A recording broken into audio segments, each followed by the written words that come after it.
Have you ever stopped and wondered why you're in a car but on a bus? Or why you live at a specific address but in a city? These little words, in, on, at, can be super tricky. But today, we're going to make them super simple. Let's jump right in. So let's start with a really simple question. Just look at this picture. Where is the coffee? Is it in the cup or on the table? Well, the answer is both. And figuring out the difference between in and on is exactly what we're here to do. Okay, here is the secret that makes everything else just click. The clue is hiding right there in the word itself. Look at it, preposition. A preposition's entire job is to tell you the position, the location of something. Seriously, if you just remember that, you're already halfway to mastering this. So what's really in a preposition? Let's break it down and start with the absolute basics of describing where things are. First up, on. This one's pretty straightforward. We use on when something is resting right on top of a surface.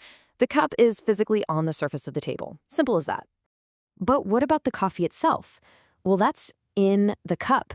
We use in whenever something is inside or enclosed by something else, when it has boundaries. The coffee is contained within the walls of the cup. So on is for a surface, and in is for an enclosed space. Makes sense, right? Okay, so what about when things are just close to each other? We've got a few options. As you can see here, next to and beside pretty much mean the same thing. Something is touching or almost touching. The only real difference is that beside sounds a little more formal. But if there's a bit of space between things, you'd probably use near or by. So the word you pick really just depends on how close things are and who you're talking to. All right, next up, seeing double. We're going to look at some of the most confusing pairs of prepositions out there, the ones where a tiny difference changes everything.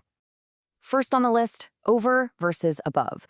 I mean, they both mean higher than, right? But they are not the same thing at all. So how do you know which one to use? Here's the deal. Over usually means something is touching or covering something else. Think about putting a tarp over a boat. It's covering it. Above, on the other hand, means there are different levels with some space in between. Like a family lives in the apartment above you. One is about covering, and the other is about levels. And you know what? The exact same logic applies to their opposites. Under or below, they both mean lower than. But, just like before, there's a subtle difference. And this shows it perfectly. Under often means something is covered by something else, maybe even touching it, like hiding a coin under your hand. Below points to a lower level, but with a clear space, like how Chile is below the equator on a map. Okay, our final tricky pair is all about objects in a group. Is something between the books, or is it among the books? Let's figure it out. The rule here is actually super simple. You use between when you're talking about two and only two separate things. See, the book is between the two plants.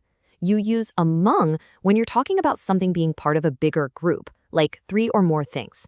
And the best example ever, trying to find Waldo among the crowd. He's surrounded by tons of people.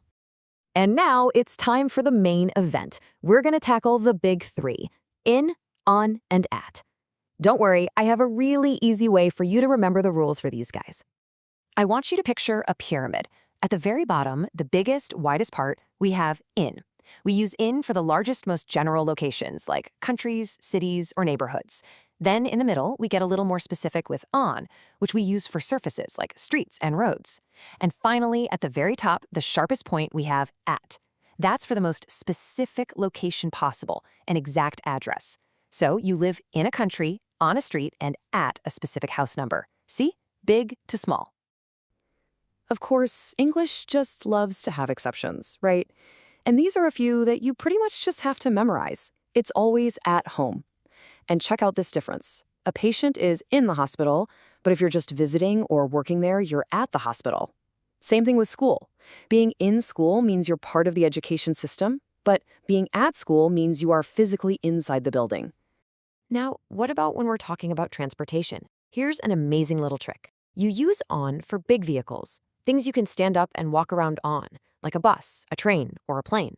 And you use in for smaller vehicles, where you basically have to sit down, like a car or a little rowboat. If you can walk on it, you're on it. If you can't, you're in it. All right, let's move to our final section and put all of this together. We've covered a lot, so let's lock in the most important idea. Look, if you only remember one thing from all of this, please let it be this. Prepositions tell you the position of something. It really all comes back to that one simple idea. Once you get that, really get it, all the other rules just start to fall into place. So I'm going to leave you with a final thought and a little challenge.